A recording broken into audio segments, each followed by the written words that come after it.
मेरे प्यारे दोस्तों, स्वागत है आपका कार्टून विद पीके में। थैंक्स। सदियों पहले पृथ्वी पर अंधकार का साम्राज्य फैलने लगा। एक भयानक राक्षस कालासुर ने तपस्या कर महाशक्ति प्राप्त कर ली थी।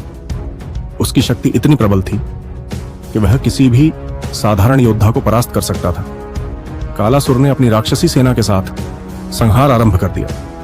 देवताओं ने जब यह देखा तो वे घबरा गए और भगवान शिव की शरण में गए। भगवान शिव ने अपने भीतर के प्रचंड रुद्र रूप को जागृत किया। जैसे ही उनका तीसरा नेत्र खुला, उनके शरीर से एक तेजस्वी प्रकाश प्रकट हुआ और उसी प्रकाश से रुद्र अवतार प्रकट हुआ। यह अवतार शिव का सबसे प्रचंड और विनाशकारी रूप था, जो केवल अधर्म और अत्याचार को मिटाने के लिए प्रकट होता था। रुद्र अवतार ने त्रिशूल उठाया और कालासुर को ललकारा। जब यह बात कालासुर तक पहुंची तो उसने भी अपने मायावी मंत्रों से एक विशाल युद्ध भूमि तैयार कर दी।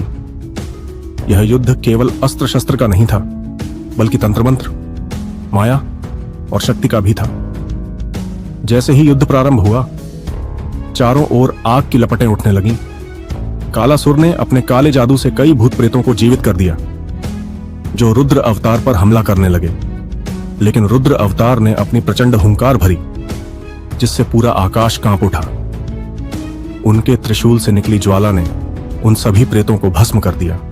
अब कालासुर स्वयं युद्ध भूमि में उतरा। उसकी प्रत्येक चोट पर्वतों को चूर चूर कर रही थी। उसने अपनी माया से 4 सिर और 8 भुजाएं प्रकट कर लीं। रुद्र अवतार ने अपने डमरू को बजाया और उसी समय ब्रह्मांड में ऊर्जा का कंपन फैल गया।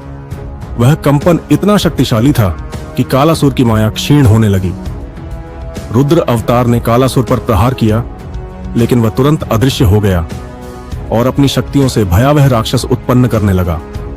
तभी रुद्र अवतार ने अपने जटाओं से अग्निधार उत्पन्न की, जिसने उन सभी राक्षसों को जला डाला। अंततः कालासुर और रुद्र अवतार का आमना सामना हुआ। यह युद्ध कई दिनों तक चलता रहा। जब कालासुर ने अपनी अंतिम शक्ति का उपयोग कर ब्रह्मास्त्र छोड़ा, तो रुद्र अवतार ने अपना त्रिशूल उठाया और उस ब्रह्मास्त्र को नष्ट कर दिया। इसके बाद उन्होंने एक ही बार में कालासुर का अंत कर दिया। जैसे ही कालासुर मरा, समस्त अंधकार मिट गया और पृथ्वी पर पुनः शांति स्थापित हो गई।